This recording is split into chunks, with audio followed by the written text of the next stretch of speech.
Hi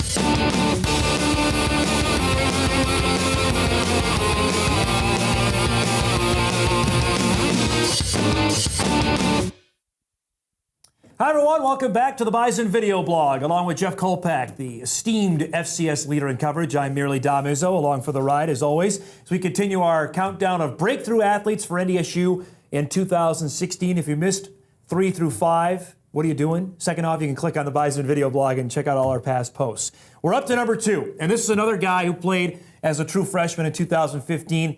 I think he's a fan favorite. He certainly fell in love with his name. I'm surprised why you have him at 2 and not number 1. So explain yourself on Bruce Anderson. Well, everybody talks about him like he's this 1,000-yard rusher. You know, like Bruce Anderson, just because he had a couple big plays late in the season. He definitely did. But you got to remember, you know, King Frazier had 1,184 yards. Bruce Anderson was next at 503. Yep. Frazier had more than double the carries at 219 and 90. So, you know, Bruce Anderson, as much improved as he came along during the season, he's still not that elite kind of back yet. He's flashy though, Jeff. You look at him get through the hole, man. I mean, it's just gone.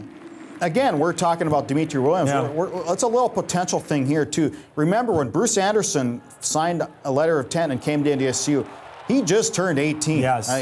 He came here as a young guy, and he looks much more put together, stuck together than what his age might indicate.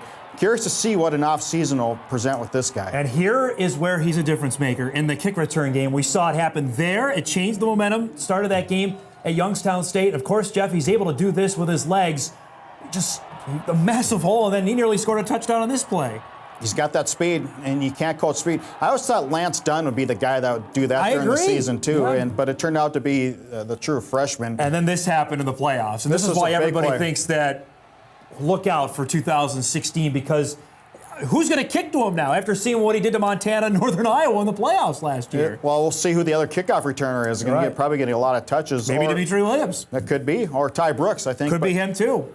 I want to see what he weighs at the first day of fall practice. This is the play that I think will etch in everybody's memory, is that spin move for the return and the touchdown against Northern Iowa. But he showed he can catch the ball out of the backfield, and I think he's got that elusive running style where he's able to get through the hole quickly, and he makes people miss, and that's why he's such an attractive player for the Bison in 2016. He's listed at 5'11", 210. I don't know if this roster during the spring roster. What do you think he comes in the fall at? 215 probably. 215? I think he probably gains another 5 pounds of muscle. That we see that happening. That's a tough guy to bring down with that kind of speed. And with that kind of speed, that's the other element to throw in there. Now, you look at it, he's obviously going to be sharing carries again. You mentioned already Lance Dunn. Chase Morlock expects to be healthy and ready to rock and roll in 2016, and King Frazier is back for his senior year. So Purifoy is going to maybe get some Purifoy is also probably going to be in the mix. So if he got 500 yards last season, where do you see him fitting into the mix? What's a reasonable projection for him in 2016? Maybe 700-800. I still think you need King Frazier to get the bulk of the carries. King's going to be the senior.